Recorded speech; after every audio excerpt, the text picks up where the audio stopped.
So you're able to see my screen and everything, right?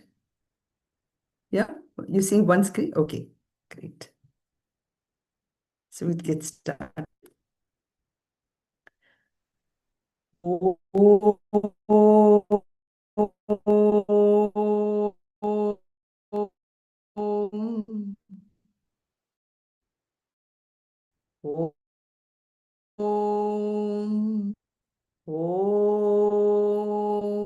ॐ सहनावतु सहनौ भुनक्तु सह करवावहै तेजस्विनाधीतमस्तु मा विद्विषावहै शान्तिः.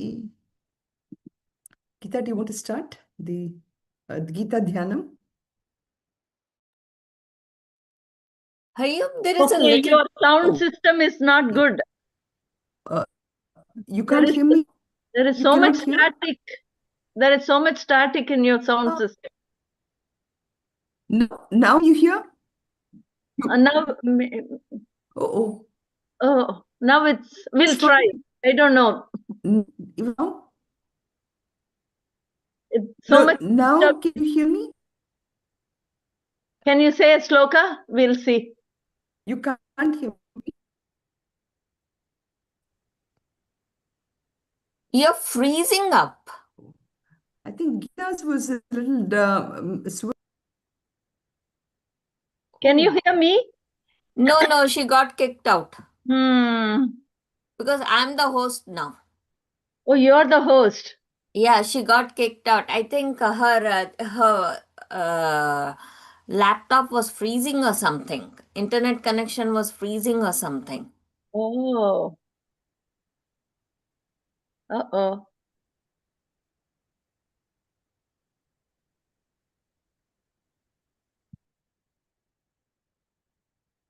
I could hear her, but it was freezing. Oh, so much static. Yeah. I could hear her. You're muted?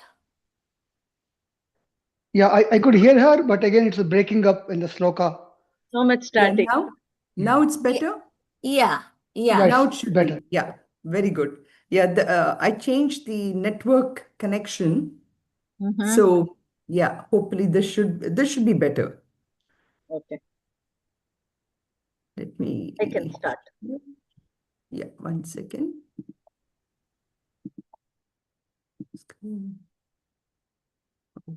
Okay.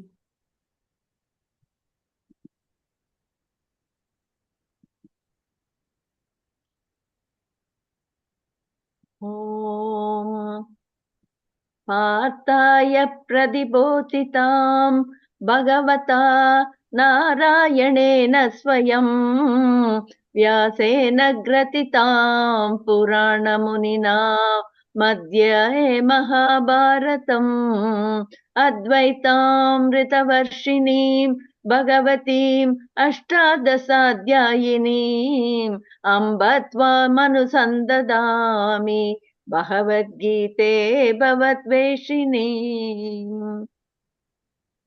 नमोऽस्तु ते व्यासविशालबुद्धे पुल्लारविन्दायतपत्रनेत्र येन त्वया भारततैलपूर्णः प्रज्वालितो ज्ञानमयः प्रदीपः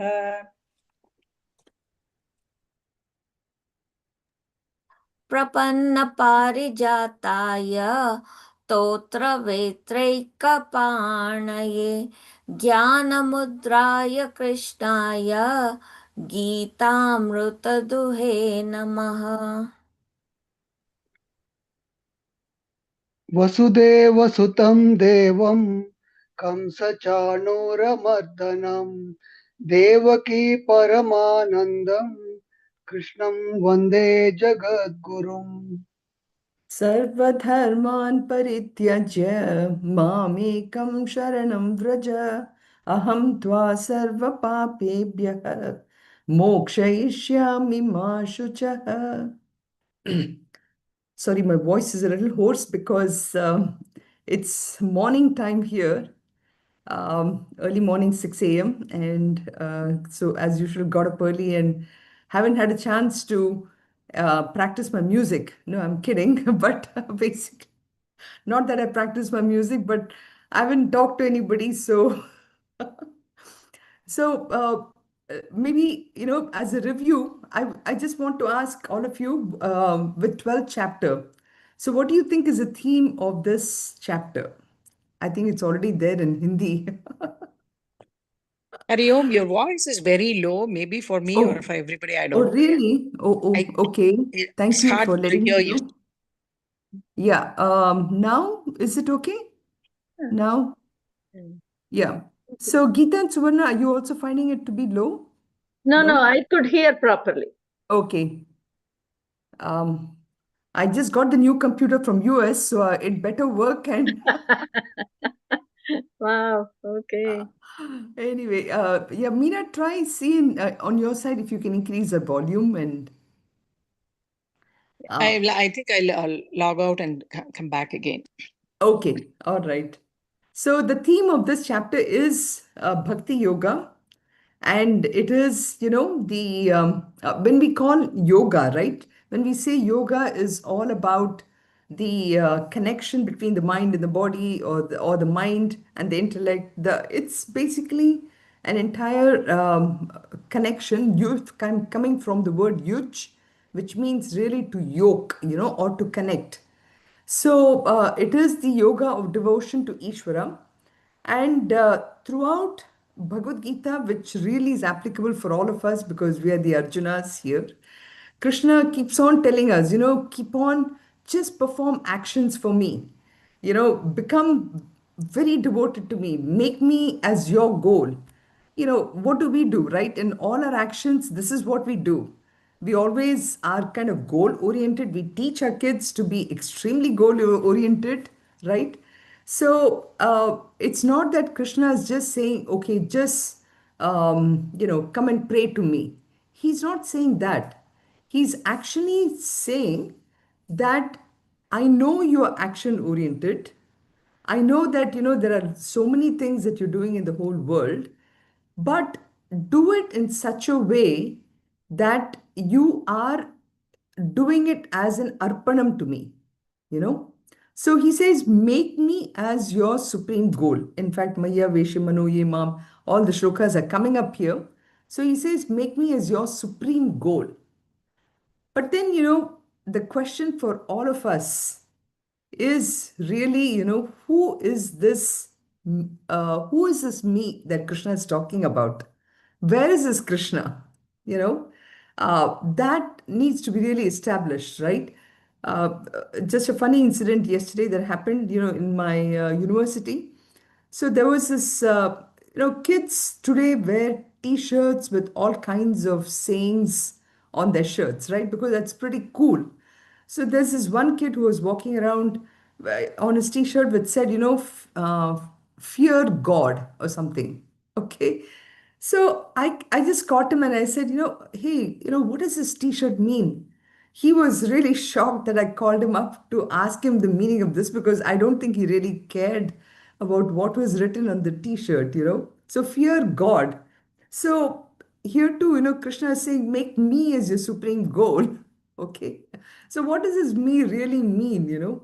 So this particular chapter is very interesting because that's how even Arjuna is kind of starting the chapter. He is really asking, so, hey, you've talked about me as a person, you've talked about me as somebody who I should go to, but you've also talked about me in completely abstract terms, saying that, I'm avyakta, aprameya, all these kind of words, and maybe in English I can use some words like, I'm imperishable and I'm unmanifest, I'm not visible to you. So all this he has spoken about, but then he is also in in the 11th chapter, he has actually shown his Vishwarupa, his visible, absolutely the cosmic form he has shown. And Navratri just got completed. We know that that cosmic form of Krishna, of course, Devi, I'm sure you did the Chandi part and everything, and you saw how we were worshipping the images of all our deities in that Navaratri Gulu, so many different forms of Devi. And all this, we have done this. So in 12th chapter, he starts to really bring home to us in a manner that we can relate to, in the sense we are really, especially the portion that we are coming to now in the 12th chapter, it's actually we're talking about the 40 qualities of those bhaktas who have made him as a supreme goal.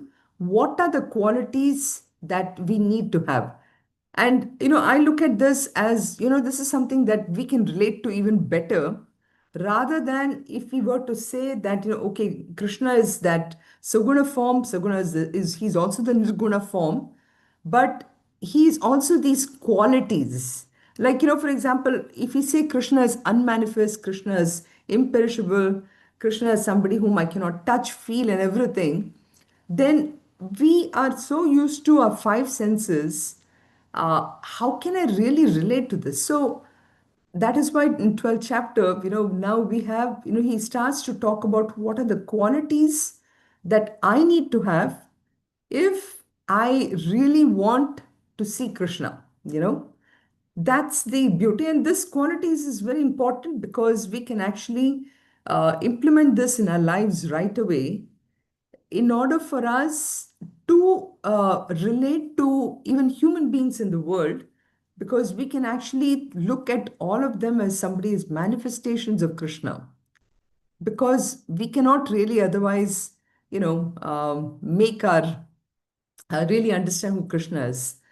So, but then speaking about qualities, if you remember back in the second chapter, we had talked about all these qualities of the highest form, the Sthita Prajna Lakshana. That is what we had talked about.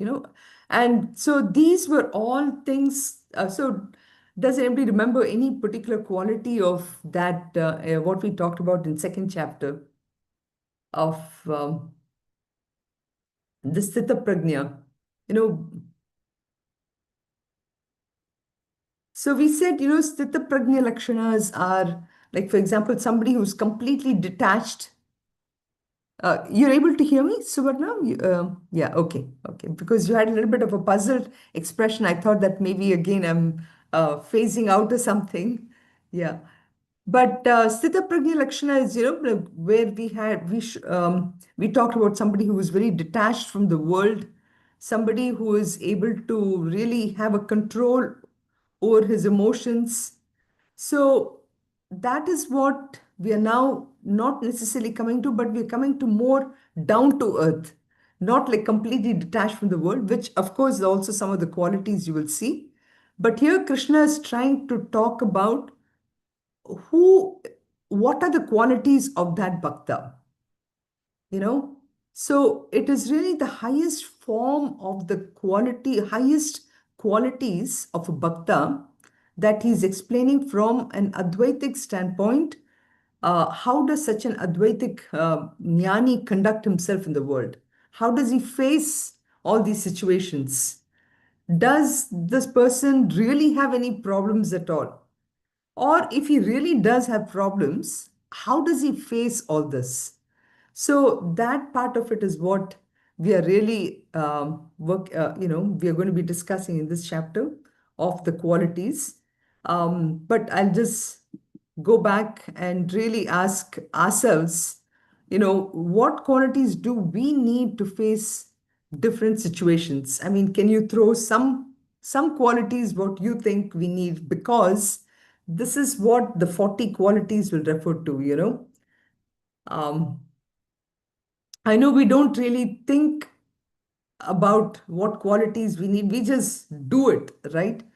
But if we know that this is a set of qualities I need to have, and if I do face a difficult situation, I can actually benchmark myself and ask myself, well, did I really practice what I wanted to?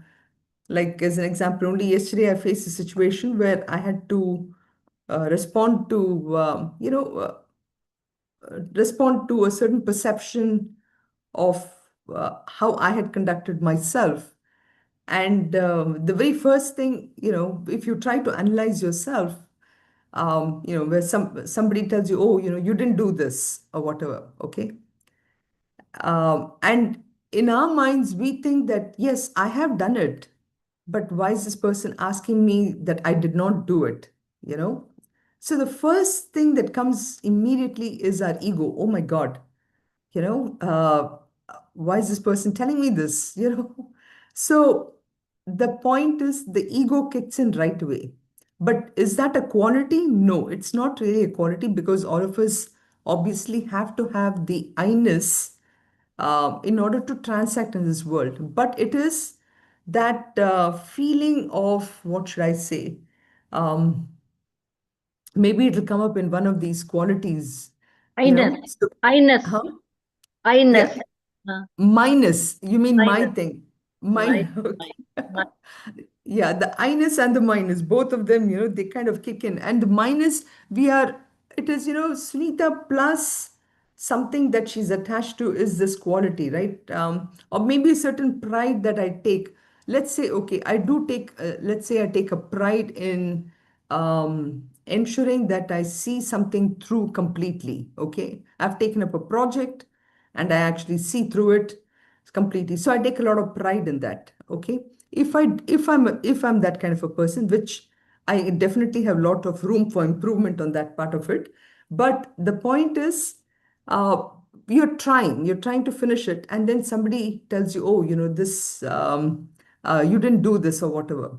Then what happens is that pride that I have is what got stuck. It got hit. I get hit with, right? So, this is why in this chapter, when he's listing out the 40 highest qualities, we can use that as a benchmark on, am I really living this particular quality? What can I do?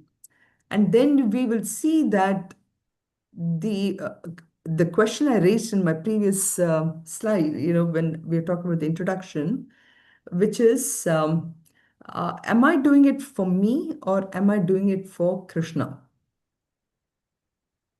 You know, that's the shift that we need to make in each and everything we do, is am I living those qualities, and am I really doing an arpanam for Krishna? you know so that is what I'm coming up with, asking, are we really living these qualities? What can I do to make sure I live these qualities? Hariom, this is a story that actually yesterday my mom was telling me.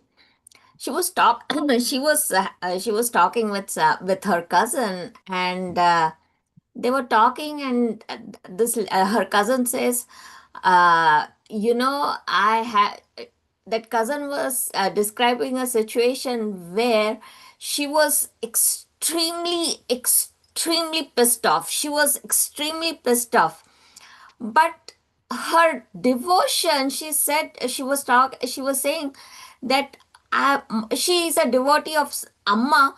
So she says, I know Amma does not, Amma wants me to control my anger. Amma wants me to control my frustrations and everything. I don't know how I did it, but uh, just holding on to Amma, I controlled myself. And she was Mm, like, I was, whatever she was, feedback she was getting or something, whatever that situation was, she was rattled to an extent that my mom has correct. never seen her cousin Right. be that rattled.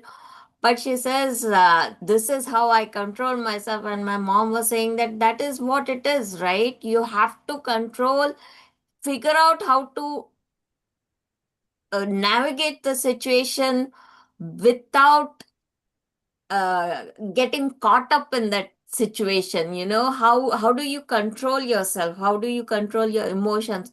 How do you be Right. polite and decent without, so it was so when you're saying what qualities do we need to face different situations, it is at, I guess you have to hold on to your Ishta Devata at that point, and we need that Saguna Brahman at that time.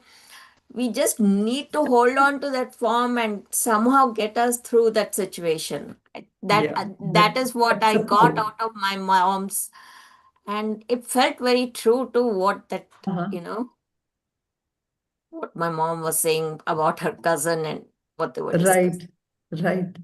So that is exactly, I mean, you need to have the control, you need to have that support, that alambanam as we speak, but along with the alambanam, what you mentioned previous to that, how she was so upset, right? Now, if we can, if we have that support along with that quality, then what happens is one probably will not even see a problem as a problem, you know? So we had started. We'll just do this brief review of where we are with the chapter. So we started off with Arjuna really asking this question. Who do I pray to? Do I pray to you, Krishna, in the form, or do I pray to you in a formless?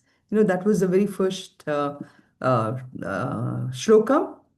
And then Krishna immediately starts to answer him, and he says that, it doesn't matter whether you're praying to me in a form or as formless, but there are three key things that you need to keep in mind. One of them is you got to be able to fix your mind on me, you know, and you have to be consistently, um, never lose hope, never lose your faith. And that's of course the third one, which is endowed with supreme faith, with Shraddha. But no matter what happens, just hold on to that faith. That's the steadfast part of it, right? So this is the three things that Krishna tells Arjuna. So these are like, really the three most important instructions, three things. Fix your mind on me, make sure it is consistent, steadfast, unwavering, and you do it with complete faith, 100% faith. You can't afford to have like 99% faith and there's 1%, I really don't think this is going to happen. It has to be 100%. If at any point I do go through like what you just mentioned as an example, Suvarna, then that means that I really did not have that faith, that kind of. So but in this case, your cousin did have that, and she was able to get out of it quickly. So three important qualities mentioned. And then the next shlokas 3 to 7, actually shloka 3 to 5 will talk about the nirguna, uh, nirguna route, if you want to say, nirguna path. And these verses 6 and 7, you will see, will represent the Saguna route, So, and even though Krishna gives both these paths, he will actually tell Arjuna, you know what? The Saguna route is superior. He will say this because he knows Arjuna is needed very much in the battle and he's not there yet. So he says, okay, this is what I highly recommend for you. So he says that. And so this is the third and fourth. Ye tvaksharam anirdveshyam avyaktam paryupasate sarvatra gamachintyam cha kutastam achalam dhruvam. So you see, even from the words that is kutastha, achala, dhruvam, all these, which mean, and then sarvatragam achintyam cha.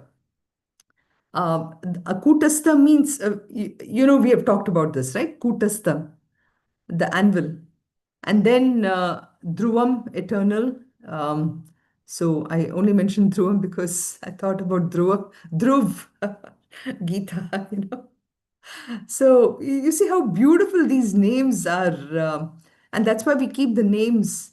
And now it's interesting. I see the word Advait as one of the very common. There are so many Advaits here in my university. Advait and Aditya, and again such beautiful eternal names. And then of course the shloka number 4, where he talks about how do these people who are nirguna bhaktas, They are even-minded. They also come to me, and they are the Sarva Bhuta Hite Rataha. Very beautiful terminology. They're always only reveling in the welfare of others. Always no competition whatsoever. That would be sometimes kind of tough, right? I mean, this is so very, how do we explain these kids to our kids? You participate in a competition, but guess what? If you don't win, really say hooray for your friend, you know. But that's where it starts. Sarva Bhuta Hite Rataha is very important for competition. Start from the beginning itself. So, so this is actually just going to a little more in detail. I'll just skip this. And then 5 and 6, we said is, no, actually it's 6 and 7. So 5 is just kind of distinguishing between both of them. He's just trying to say that, okay, those people who are really wanting to pray to the Nirguna form, so for them, it's really, so that is great. But for those people who are not yet there, okay, it'll be very hard for them for the embodied to reach. Embodied means those who are fixated on a physical form or. So which is why he says, Shloka 6, 7, and 8, you transition from the Nirguna to the Saguna Ishvara. So in some sense, does that mean we are coming one step lower? No, it's not that actually. It is about really being, let's face it, I need this support. That's what we are trying to say. I need the physical kind of support. And so I need to know what kind of qualities what does that mean? So he says, Yetu sarvani karmani mai sanyasya matparaha ananyeneva yogena mam dhyayanta upasade. So here also, like in the previous one, of course, many of the qualities seem similar. Here, one needs, okay, you have Krishna as a support, and Krishna is saying, just whatever you do, just give it up to me. But so easy to say, and especially when you're facing a problem, right? Immediately all your previous vasanas, karmas, all of them lumped together just colors your mind and down you go. So he says, again, keep your mind completely on me, meditating mam dhyayanta upasate.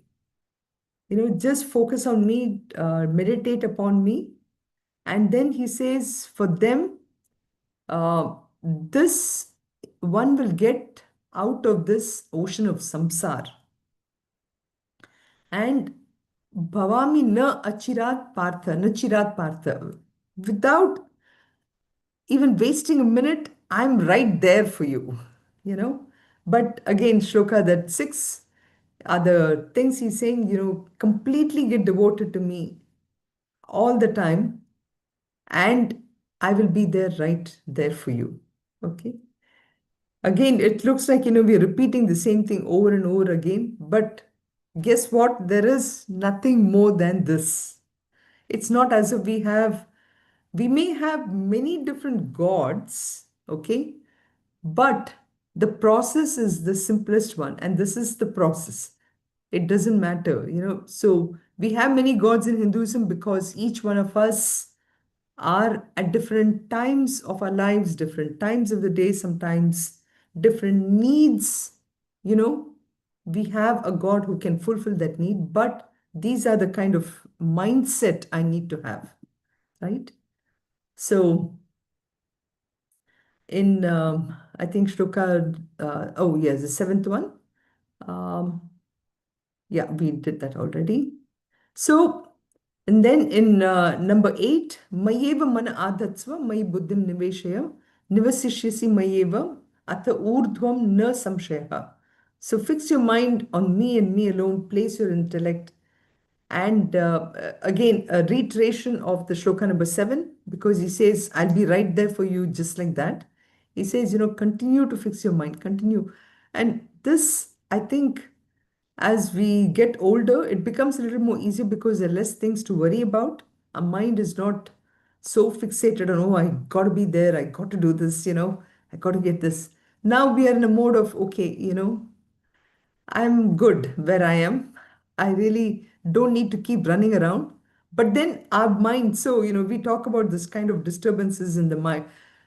No longer is the outside that attractive, but our mind already has created, knowingly or unknowingly, some goals or areas that we want to go to, places we want to go to. I mean, we just made this huge uh, vacation to Banff and all that, which required about 1 year of planning for us.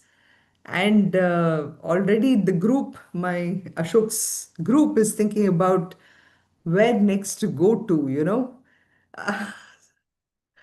Now, did that come just out of nowhere, or is it something? So it's amazing how much our mind works, and it is pushing all these things out of ourselves, and we have to be careful.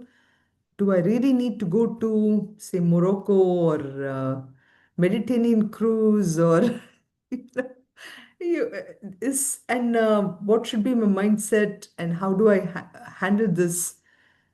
If I'm not careful, I can just get attracted to all this just like that, and keep going on and on and on. But that doesn't mean that I should not go. But the point is, even as I'm going, I have to watch my mind. Can I be without it? You know, at any point, and this is again one of the qualities that will come up, because in life, wherever, whatever we are planning, sometimes things will go great. Like, I know Geeta can relate to this. She has planned trips like this. And I think before COVID, I remember this conversation we had. She had planned so much for a one big trip, and she lost a lot of money because of that, because you had planned the whole thing. Suddenly you had to drop, things just didn't work out, and thing is, we got to be prepared for it. But many times we are not, mainly because in our mind we are so fixated on that goal. So here, that is why this mai eva mana, that's why Krishna keeps on reminding me. He says, I have a solution for all of you. He says, just fix your mind on me, you know, and not only your mind, but also your intellect. I'm telling you, Bhagavad Gita, if we truly understand every verse, the shlokas, how it has been built, we will see that he has thought through the whole process for us. Our mind is the one which is taking us everywhere and getting us into trouble, right? And in order to get us out of the trouble, our intellect is there. But our intellect can actually poison it's not that intellect is poisoning the mind, but the intellect is not sharp enough. Then what happens is it will also go with the mind. That is why he's saying, Mai eva mana. That's why fix your mind, place your intellect also right there. Okay. The solutions are all given. We just have to act. Then in shloka number 9, he says, now from 9, he gives a step-by-step approach. He says, just abhyasa yoga. That is what he's trying to say. Take up a particular sadhana. Make sure you're doing it constantly. Okay. So it is this yoga of constant practice is actually what we call as upasana. Upasana is where one practices fixing your mind on an external alambana or a idol, pratika. So we need that form to fix our mind. So why? I mean, in India, it's very. In US, obviously, you cannot do this. Can you imagine in your office having, a big idol of Krishna right in front of you? You know, it's not that people will say that no, no, this is not allowed or whatever, but it's just something that you don't do. But here, it's very normal for people to have a picture of the God, or your paduka of the Guru on your desk. it's just a way of this abhyasa yoga, practicing fixing our mind on an external alambanam. And after some time, one gets, it's really fixing the mind. It's telling the mind, this is what you have to do. No, just don't argue with the intellect probably is trying to, don't argue with me, just do it. That's what this is about. So then shloka number 10, we talked about is then if you're not able to even fix your mind. So you see how he's coming down one step after step after step, but he always, always will give you the best option first. Because, um, who knows? Maybe, I really want that best option. And if I get that best option, if I'm able to do it, great. So he's coming next is, if you're not able to fix your mind, then just, I know you're action oriented, just keep saying that, okay, I'm doing it for you. I'm doing it for you. Even this by literally don't even think about it. Just keep doing. That's why he's saying, Mat karma parama bhava, madartam api karmani, kurvan siddhim avapsisi. Even by just keep on doing, and I think I've told you this last time also, there is this Habild Saurabh Botra's yoga. You must have heard of water sensation. And if you would log into his thing, you will see that he'll do the same thing over and over and over again. Okay. But you don't get bored, you really don't get bored. You feel that you really need to keep on repeating this and becoming perfect. So that is what, you just have to continuously keep on doing any action, but the intent should be very clear. So then in shloka number 11, he says, even if this you're not able to do it, then when you're not able to continuously do it, then whatever you're doing, just say that the results of my action, so I'm doing some work, let's say I'm working on a project and I'm expecting everything to go successful. That expectation, give it up. Give up that expectation that the final result will be attained. The idea being that focus more, of course, on your action being perfect, but give up the results. Give up the results of whatever. Sarma karma palatyagam. So this is the, again, one lower rung of the ladder, and then, of course, we will come to, let's see, is it? Yeah, so that's what he says in 11. I just want to make sure, did I lose a connection? No. Here.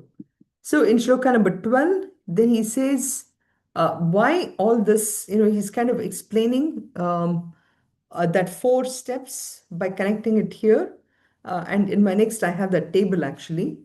So he says, he's kind of giving an explanation because he says, for knowledge is better than practice, and even better than that, meditation is even better. But even better than meditation is giving up this renunciation of fruits, because once you give up your the fruits of this, it really, your mind is very peaceful. Okay. So this is the logic that we had discussed quite a bit before. So in the form of a table, you now see how, what is a sadhana, the karma pala tyaga is the lowest of the rung, isn't it? So that is renunciation of fruits. And then you have the nididhyasanam, mananam, if it is a nirguna kind of sadhana. For sagunam, you have the meditation, then abhyasa yoga, and then japa yoga, and finally the renunciation. So this is just to give you in one table this connection. So any questions on this? Isn't the first one and the last one, number 1 and number 8 are same? Yes, but look on the left-hand side, whether it is a saguna or nirguna worship. They are both same, but they're two different. Oh, I'm frozen. No, I'm frozen. we could hear you. Oh, okay, okay. I think I'm still frozen though, right? No, we could hear No, you. oh, you can? Okay. I don't know why on my side, when I'm looking at the picture, I seem like I'm frozen. Because we were not moving. That's why. I can hear No, you. no, no. You can hear me. Okay, okay. So, Geeta, look, because 12th chapter started with Arjuna asking,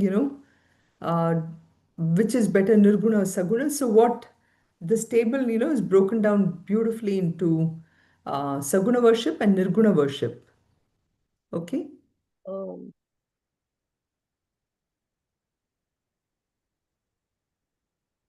Yeah. So is it not in an order? They are not in an order in the sense, um, so 8, 9, 10, 11 are the sadhana for Saguna worship. And what he's saying is, he's telling Arjuna, right? So Arjuna, at the moment, if you go back to the where he started off, he was actually very much concerned about the fact of this fruit of his action. Okay, he really felt that by his actions he's going to kill a lot of people, which is the fruit of whatever that action would be. So Krishna is telling Arjuna that you have to give up completely the renunciation. He has to give up that notion that he is the one who's killing the person and that part of it. So karma pala tyagam is the highest form for somebody like Arjuna. So that is why he's giving that as the highest thing over there. Now, in the case of Nirguna Brahm, in Nirguna thing, also it is the highest form, but the way you get to that is first, you do the Shravanam, Mananam, Nididhyasanam, and at the highest form, even there he says Karma Palatyaga is the highest because truly it is a test of whether you have, truly a test of whether you have practiced your sadhanas, is whether you're able to give up completely the fruit of action. So, from that standpoint, he's giving karma palatyaga as the highest uh, What is form. after Nirguna? Already at that stage, they have given up everything, right? In that Nirguna meditation itself, it's formless. So they have given up everything. Then why is another line saying give that too? What are they Right. giving at that time? There is so the renunciation of fruit of action in the case of Saguna versus Nirguna is different. That karma palatyagam. In Saguna sadhana, I karma understand. palatyagam will be something where the I-ness is still there. Okay. Um, so, with the I-ness being there, you are completely renouncing the fruit of action. Okay, I-ness is still there. But in Nirguna sadhana, the I-ness is also not there. That's the only difference between the karma palatyagam as a sadhana in both the cases. Does that make sense? You are giving up the fruit of Giving the up. action. You're Mhm. on the first one. Okay, I am doing some action. I don't expect anything. Whatever happens, I'm okay. Whatever happens, I'm giving it to Lord. That's giving up. Okay. That's giving So up in Saguna. In I Saguna. understand. I'm giving. I didn't do it. You made me do it, and I'm happy with it. That's it. The I-ness is still there in Saguna Yes. Brahman. Okay. Right. Yes, I-ness is still there. But what about in number 8, Nirguna? In Nirguna Sadhana, the I-ness is I-ness gone, right? is gone. Yeah.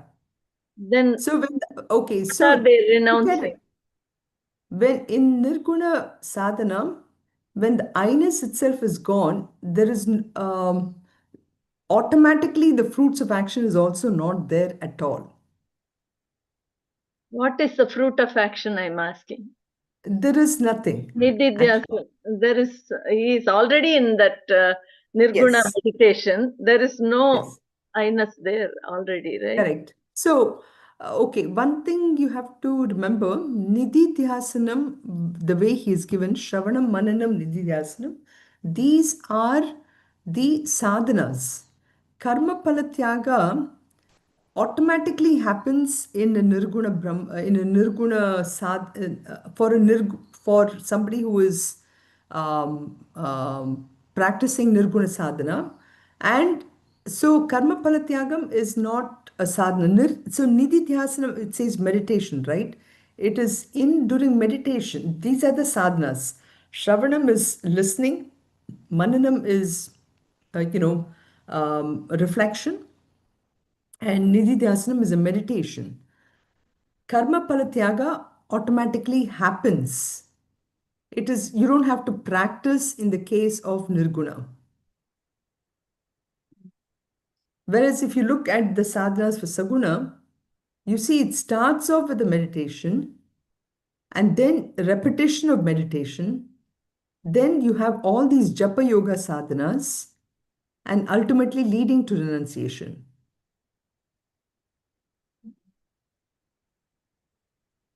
Maybe what I'll do is I'll put this in a different table. And can you hear me, by the way? Yeah. Yeah. Okay. Uh, Yeah. I think From along my with side, the somehow it is frozen. That is why I'm not able to see. Okay. Yeah. Yeah. yeah, Hariom, along with the different table, maybe a few examples Yes. also. For Yes. this karma phala tyaga for the Saguna Brahman, this is a very, very silly and silly example.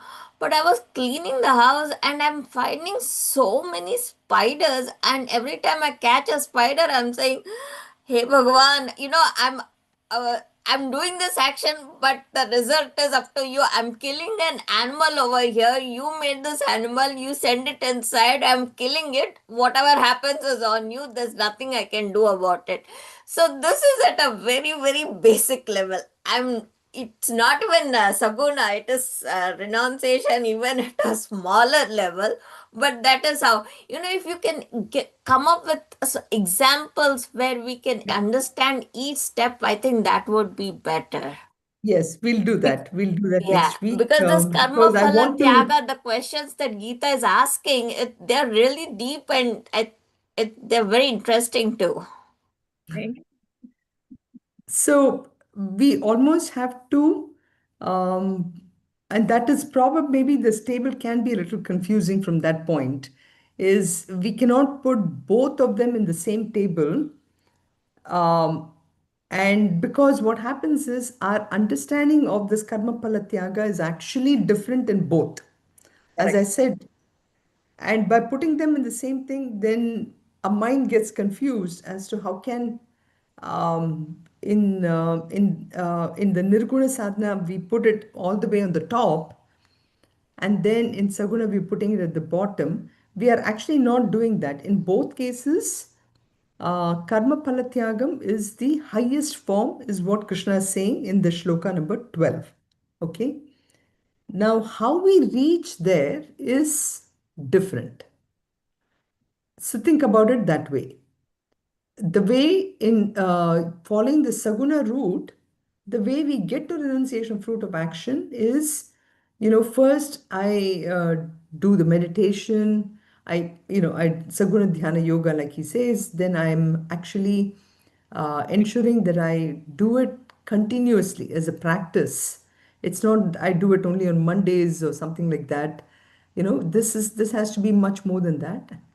And then the Japa Yoga sadhanas, basically what it is in and through everything I'm doing, Krishna is there in and through everything, and then ultimately I come to Karma Paratyaga. So that's how that path is. Whereas in Nirguna Brahman, Nirguna sadhana, you are doing all the others, which is Shravanam, Mananam, Nididhyasanam, and this is definitely a little more superior form of the sadhanas when compared to the Saguna sadhanas. For all of us, we need to go through the Saguna part of it before we can come to Nirguna. Otherwise, that is why the shloka number 6, 7, 8, no, 5, shloka number 5 was saying that klesho the kataras, how it is very, very difficult if we don't understand or we're able to distinguish the saguna sadhanam versus nirguna sadhanam. If we don't have a good clarity, then it is very difficult for us to get into nirguna. So that is why he says, remain at the saguna level, practice this completely, and understand really what the sadhanas mean. And once you do that, and the mind, you have achieved the purity of mind, then what happens is the knowledge, which then you're ready for the knowledge part of it, and that is when you come to the Shravana part of it. You practice in listening to more and more about the qualities of Brahman, which is we give all those different qualities, and then when we do that, then it becomes easier to get to again the karma paratyagam, which is where there's no I-ness or minus. Hari Om. Hari Om, Anant. Yeah, in the transaction world, we start with the karma phala. Like that's the motive to to do the karma. So that gets difficult to get rid of at some the karma phala chaga and then proceed further. So I think the sloka also says it's klesho adhikastara. It is difficult. Yeah. And also in the second chapter, it says karmanyevadhikaraste ma phalesh kadachana. So there Bhagavan stresses saying, okay, you only have right to do the action and no right to get the fruits. That depends on so much. Correct. So Saguna Sadhana, the way you said it right now, because we are focused so much on karma in the world, these sadhanas seem more relatable, right? And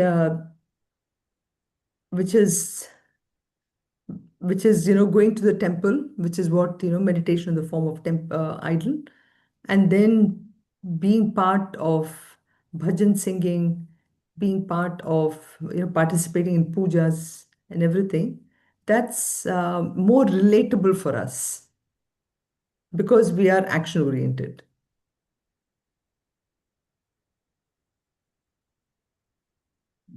Okay. Right. So, can we move on to the qualities? And Suvarna, your point is well taken. I will see what I can put together for next time for in terms of examples, but we'll have a little more discussion. We'll start off with that.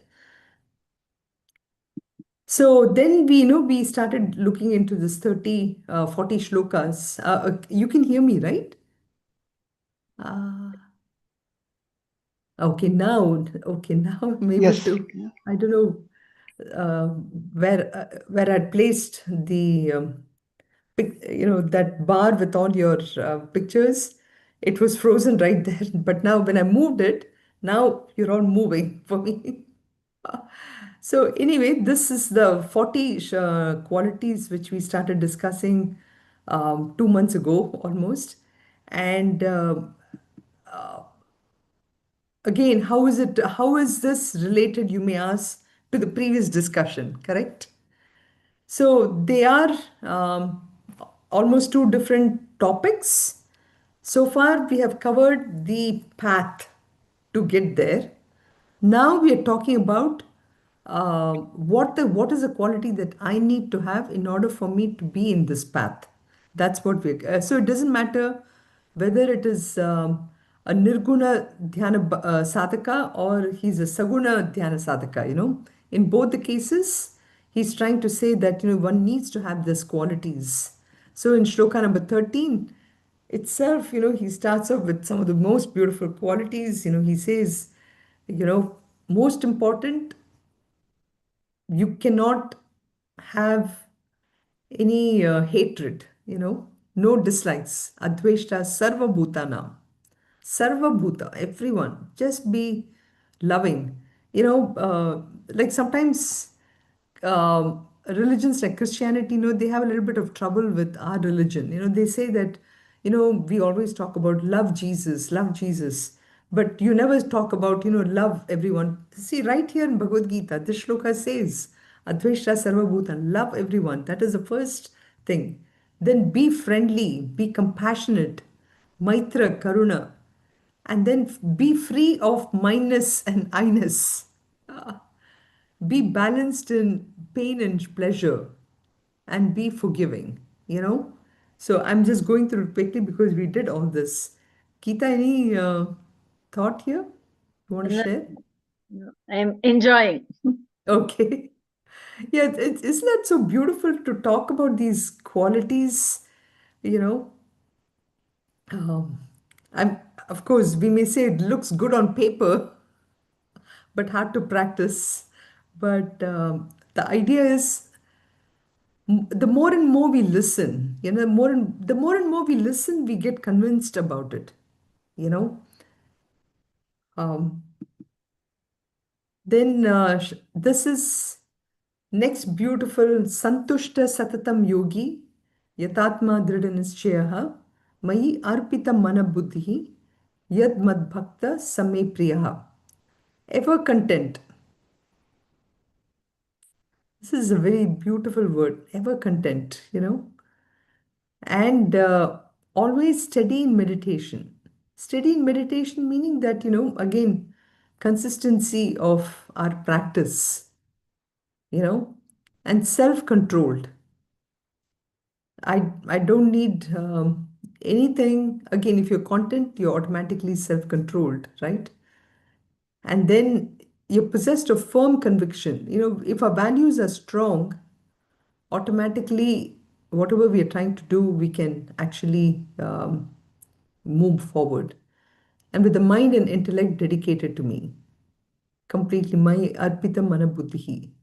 Each word, literally, each of these qualities, we can take it up for, the quality of that day or whatever. Ya mad bhakta same priyaha. And then we have Yasmano Dvichate. Oh, this is, I don't think we did this shloka. Did we? 15, I don't remember. These two I remember. This No, we did definitely, not. yeah, We did we need not. to have, yeah, we should. What we'll do is we'll stop here because this particular, he by whom the world is not agitated. We will not talk about somebody who's agitating the whole world, but this needs to be really thought through in the context of the world and in context of how we can really practice this, knowingly or unknowingly. And this is where, I mean, I really sometimes think in the American context, right? There is so much of, like for the kids, or when I was doing my Toastmasters too, the point is unknowingly, we have certain behavioral tendencies which tend to have an impact which we don't even know. I mean, simple thing like I was just asking Suvarna, you seem to have a puzzled expression on your face. I mentioned it, right? Uh, the point was the minute, then I'm not sure, am I making it clear or whatever. But now imagine if we have that puzzle expression, if I didn't know Suvarna well, I can get agitated by what Suvarna is expressing, Uh, I'm just using that as a very simple example. But yes, man, if you are really pure in heart and clear in your mind, even if I don't look my best, one will not get agitated because one knows me well. So these are, see, simple qualities which Bhagavad Gita is already thinking ahead that, hey, we are interacting in this world. There's so many things can happen. So that is why that world, first one, yasma no udvijate lokaha. Udvija, that's the word, Udvija, beautiful. But lokat na udvijite chayaha. And who cannot be agitated by the world, no matter what happens.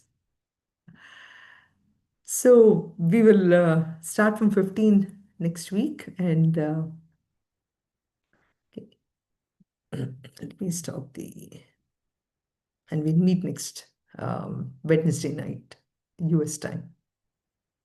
Sarve bhavantu sukhinah, sarve santu niramayaha, sarve bhadrani pashyantu, ma kaschid dukkha bhag bhavet. Om Shanti Shanti Shanti. Om Purnamadav Purnamidam Purnat Purnamudachyate Purnasya Purnamadaya Purnameva Vashishyate. Om Shanti Shanti Shanti. Harihi Om Shri Gurubhyo Namaha. Harihi Om. Recording stop. I have a question. 1 second, let me stop the recording.